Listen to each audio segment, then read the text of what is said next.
Hi. So I grew up in the suburbs of Dallas, Texas. And when I was about 13 years old, I went from public school to a private Catholic school. And I wasn't particularly devout, but the reason why I moved schools was because the kids at public school were starting to make fun of me for being in orchestra. Yeah. Funny fact, I used to actually pretend to play during the concerts. I didn't actually play. Yes. And at the age of 13, I had two major interests. The first one was Christian Slater. The second was mashed potatoes. So I moved to private school, but I still had a public school friend, and her name was Dana. Name changed for privacy. And Dana had two interests, and those interests were urban legends and NKOTB. Any NKOTB fans in the audience? Yeah? Sing it with me. Sing it with me. Oh, oh, oh. Oh, oh, oh, rah. Right stuff.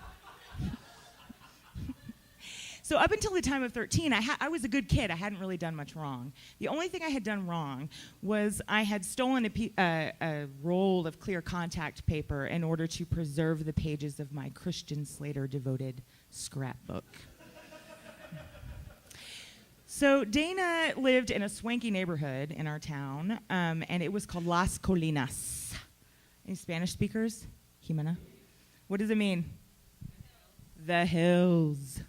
And she lived in this neighborhood, and we hung out a lot, and we really liked each other, despite the fact that we each sort of thought the other person was a loser.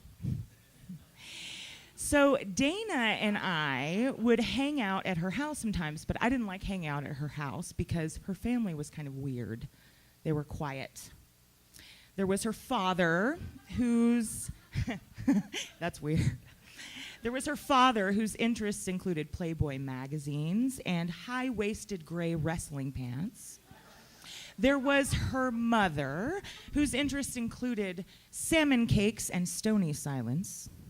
And there was her brother, whose interests included wrestling, just male wrestling. And we would hang out sometimes. I was always a little nervous about it. But one weekend, we stayed at her house, and I was spending the night, and Dana had arranged for us to speak to some boys on the phone. Yeah, big time. Texas Catholic. Okay. So we snuck out of her room in the middle of the night and talked to these boys on the phone. Now, one of them was named Dan. The other one was named Joe. And Dan was actually one of the kids who had made fun of me for being in the orchestra when I was back in public school. And he looked exactly like the damn bully from A Christmas Story. Red-haired kid, you remember? And Joe, I don't remember much about him, but he was taller and older. And neither one of them was Christian Slater material, but they were skaters, which was cool. And they had one irresistible quality. They were willing to speak to me on the phone. So we stayed up all night talking to them on the phone, cords strung into the kitchen from other rooms so that we could look at each other while we talked to them on the phone. And I don't remember whose idea it was, but someone decided that we should all four meet up the next day. But Dana's parents were never going to go for that, so Dana had a plan. She was house-sitting for some neighbors a few streets over. And she said that we should tell her parents that she and I were going to go hang out at the house, and then the boys could come over. So here we are, in a beautiful house in the middle of Las Colinas, the hills. And we did what any red-blooded 13-year-old group of co-eds would do. That's right. We watched Weekend at Bernie's Part 2 and played hide-and-go-seek. It was awesome! We had such a good time. So we ran around the house, we were playing hide and go seek, and we were in the basement. Someone hid down there and got found out. And so we're running up the basement stairs. It's about 2 hours into our visit. We're running up. We fling open the basement door, and we fall into a pile, just like that one photo from 90210. And we're laying there at the feet of Dana's mother. Everyone froze. Dana's mother looks at us and calmly says, I came to tell you that Claire's mother wanted to take you to the mall, but I guess you have other plans.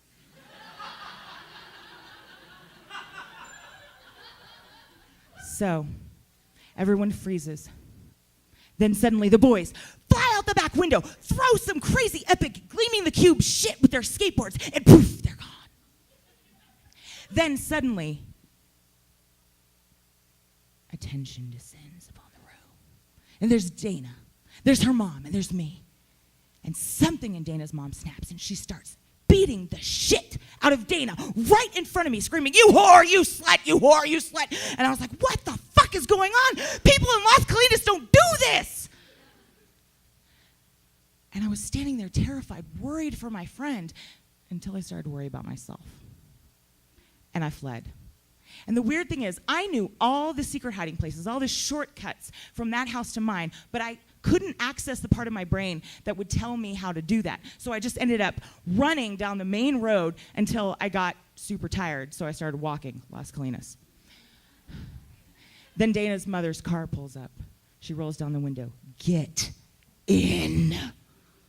Dana's sitting alone in the back seat. I slide next to her. Stony silence, tension, panic, terror. Is she going to beat me too? And then suddenly, one thought circled around and around in my brain over and over again. And that thought was, God damn it, I could be at the mall right now. I could be drinking a creamy orange Julius.